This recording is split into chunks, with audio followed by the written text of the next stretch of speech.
Comme à l'habitude, chers frères, chers amis, chers camarades, chers peuples d'Afrique, ici nous analysons l'actualité du point de vue africain. Voyez-vous les amis, concernant l'aide américaine à l'Ukraine, la Russie a réagi. Le porte-parole du Kremlin a parlé, beaucoup d'autres dignitaires russes ont parlé, euh, et ils disent que c'est encourager l'escalade dangereuse. Et tout le monde le sait, que financer la guerre davantage en Ukraine, ce n'est pas aider le peuple ukrainien. On le sait aussi que ils ont donné à peu près 170 milliards déjà, et jusqu'à présent, le résultat n'y est pas. Regardez bien la situation sur le terrain. J'ai vu une image des soldats ukrainiens qui ont jeté les armes et allé du côté russe. On parle de réédition. On a des choses comme ça qui se passent. À Dniepr, l'autre jour, il y a des bombardements que la France a condamnés, les frappes. Tous les jours, c'est comme ça. Est-ce que la Russie n'a pas la capacité à répondre, les amis, à tous ces micmacs, à toutes ces organisations, à toutes ces provocations, à tout ce financement? That is the question we are asking ourselves, friends. Mais en réalité, les amis, la Russie a la capacité de faire face à tout cela. C'est pour cette raison que jusqu'à présent, tous les pays de l'OTAN sont en train de s'affaiblir.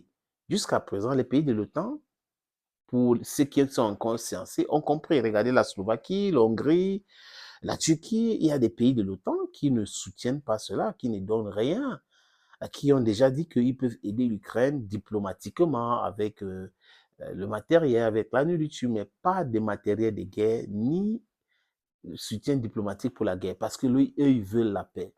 Il y a d'autres qui sont en train de se dire, oui, on est 20, on est en train de vouloir acheter les obus aux Union européenne, on cherche 20 pays ont accepté d'acheter. Voilà donc comment les gens pensent. Au lieu de penser sauver des vies des êtres humains qui sont en difficulté actuellement en Ukraine, ils pensent à envoyer les armes. Vous pensez qu'envoyer les armes, ça va faire quoi? Ça va faire quoi? Ça va faire que durer. C'est-à-dire que ça va faire durer la souffrance de ce peuple-là. Oui, parce que la guerre se déroule en Ukraine. Ça se déroule actuellement en Ukraine. Comment est-ce que des êtres humains... Regardez les États-Unis d'Amérique, par exemple. Il y a 28 millions de gens aux États-Unis qui souffrent de mal-emploi, qui n'arrivent pas à manger même, qui n'arrivent pas à manger 2 fois par jour. Donc, il y a le chômage. 28 millions de personnes aux États-Unis. Au lieu de prendre cet argent-là et développer des industries pour pouvoir faire recruter ces gens-là, on prend milliards, chaque jour les milliards. Parce que c'est du bis et le nez. C'est du business, ça donne l'argent à certaines personnes, donc c'est ça qui les anime.